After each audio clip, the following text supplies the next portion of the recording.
Tout le monde ou presque connaît la distance du marathon, 42 km 195. Ce que l'on sait moins, en revanche, c'est pourquoi 42 km 195. Tout est une question d'à peu près en fait. Le marathon est né en hommage à la légende de Philippides, un soldat athénien chargé d'annoncer la victoire des siens sur l'armée du roi de Perse Darius Ier à la bataille de Marathon en 490 avant Jésus-Christ. La distance entre Marathon et Athènes est d'à peu près 40 km. Philippides les aurait parcourus pour délivrer le message de victoire avant de s'écrouler mort d'épuisement. En 1896 à Athènes, pour les premiers Jeux Olympiques de l'ère moderne, la distance du marathon est donc d'à peu près 40 km.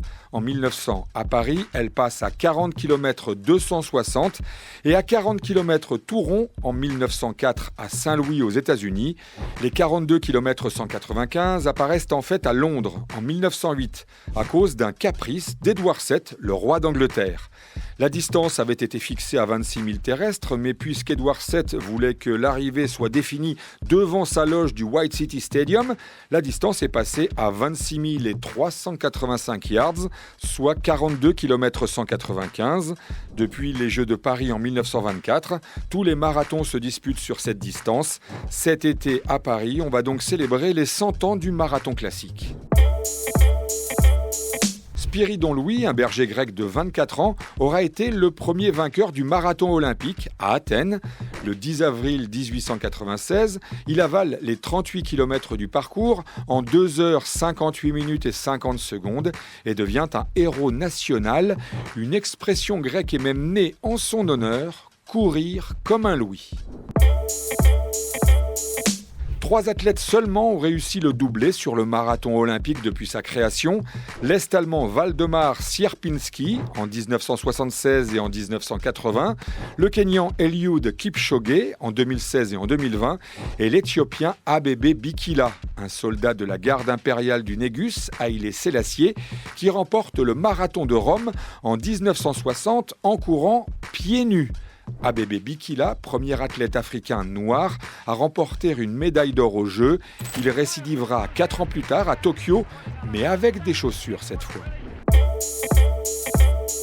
Le marathon féminin n'a fait son apparition aux Jeux Olympiques qu'en 1984 à Los Angeles.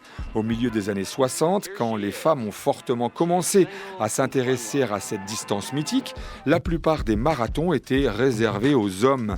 À cette époque, la pensée répandue était que les femmes n'étaient pas assez endurantes et que l'exigence des entraînements pourrait faire tomber leur utérus, les rendre infertiles ou les masculiniser. Il aura donc fallu attendre les années 80 pour que les hommes laissent courir les femmes. Et c'est l'américaine Joanne Benoit qui remporte le premier marathon olympique en 2 heures 24 minutes et 52 secondes. Aucune Française n'a jamais remporté le marathon olympique, aucune n'est même montée sur le podium. Chez les hommes, la France totalise 5 médailles, dont 3 victoires. La dernière en 1956, celle d'Alain Mimoun.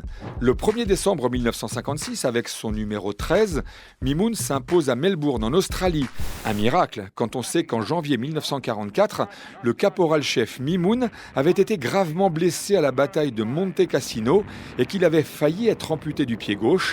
Encore plus improbable, à Melbourne, Alain Mimoun, 35 ans, disputait son premier marathon.